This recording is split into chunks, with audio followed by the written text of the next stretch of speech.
segundo vídeo sobre como escrever um livro, falaremos sobre os personagens principais. Os personagens, em um livro, são a forma que o autor tem de expressar os sentimentos que eles têm ou também de expressar a história em si durante a trama. Porque a leitura trata-se de uma grande emoção. Você está transmitindo informação através dos personagens. Logo, os personagens são a ferramenta do autor para poder transmitir as mensagens e sentimentos que ele deseja.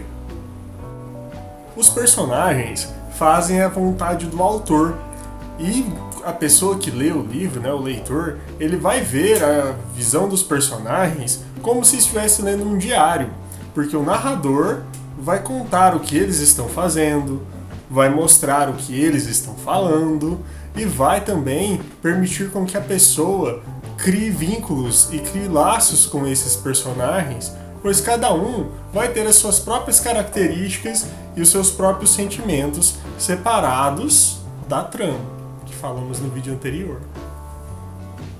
Os personagens principais são mais especiais apenas porque são os primeiros personagens que nós temos contato.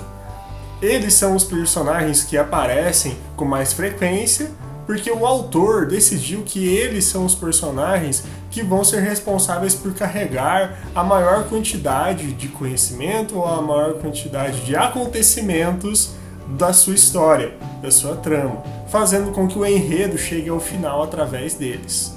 Além dos personagens principais, temos também os personagens secundários, que aparecem tanto quanto os principais, porém, ou de uma forma menor, com menos falas ou menos visibilidade, ou também com menos frequência do que os personagens principais. Esses personagens têm o objetivo de apoiar os principais de forma com que eles consigam seguir as suas missões dentro da trama. Durante a história, pode acontecer de um personagem secundário se tornar um dos personagens principais. Estamos acostumados com isso nos universos japoneses dos animes, ou em séries que são histórias mais longas, até mesmo em sagas de livros. Pois, ou um personagem principal deixou a história após completar toda a sua missão, ou um personagem principal faleceu, ou simplesmente pelo fato do autor decidir começar a história em um ponto, mas amaturar os seus leitores, amadurecê-los até que eles entendam os conflitos para que o verdadeiro personagem principal apareça e assim assuma sua verdadeira identidade de protagonista. A mesma coisa pode acontecer com um vilão. Um personagem secundário pode vir a se tornar o verdadeiro vilão ou um vilão mais importante do que o vilão apresentado anteriormente durante a história. Aí vai depender de como o autor quis fazer com que a sua trama desenrolasse.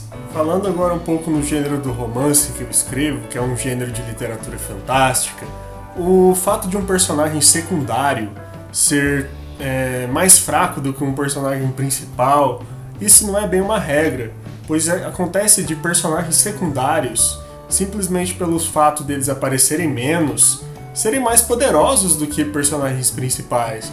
Por exemplo, nós temos a presença dos mestres, que em sua maioria são personagens secundários, mas sabemos que eles são muito mais poderosos do que os personagens principais que estão acabando de começar a sua jornada em busca de se tornarem mais fortes.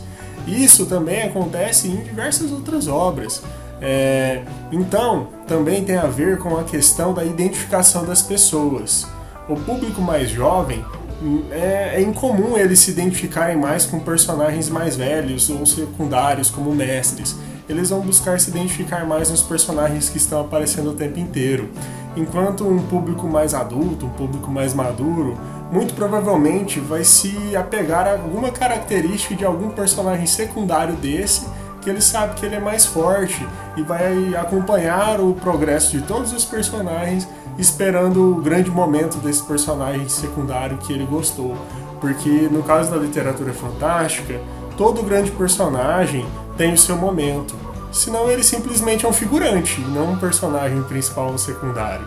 E os figurantes, para finalizar, são personagens que aparecem sem tanta importância, como algum serviçal, algum personagem que vai entregar alguma mensagem, algum personagem que vai fazer uma ação imediata, mas que ele pode ser uma pessoa diferente na próxima vez que essa ação imediata acontecer. Por exemplo, quando um grupo de personagens vão a uma taverna, não significa que todas as tavernas que ele vai é o mesmo taverneiro que está lá servindo as bebidas, por exemplo. Em resumo, os personagens são ferramentas que o autor tem para poder transmitir a sua história, transmitir o enredo, fazer com que ele aconteça. E um personagem principal pode se tornar secundário e um secundário se tornar principal a qualquer momento da história, dependendo da vontade do autor mesmo, dependendo dos plot twists que ele preparou, dependendo do enredo que ele pensou, dependendo de tudo. A questão é que quanto mais variado for tanto as personalidades quanto as características do personagem, a história vai ficar mais rica e o leitor vai se tornar mais interessado em acompanhar o desenvolvimento de cada um. Se você gostou do vídeo, se você está gostando do canal, siga, curta, compartilhe e não deixe de acompanhar os outros vídeos, pois já existe um arsenal bacana aí de informação para vocês estarem conhecendo um pouco mais, tanto das crônicas de Valo quanto de resenhas que eu estou fazendo. Obrigado!